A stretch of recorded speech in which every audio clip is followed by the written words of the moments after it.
twakiriye n'amaraso mashya muri gahunda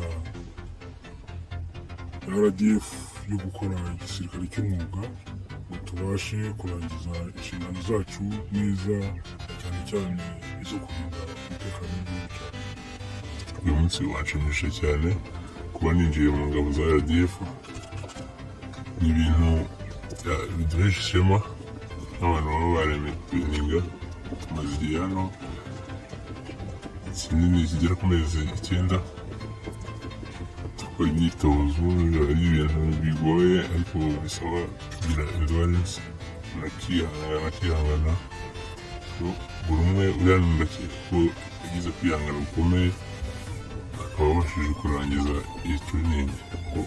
Uyu munsi rero waradushimishije kandi dutera ishema no kwinjira mu ngabo z'igihugu.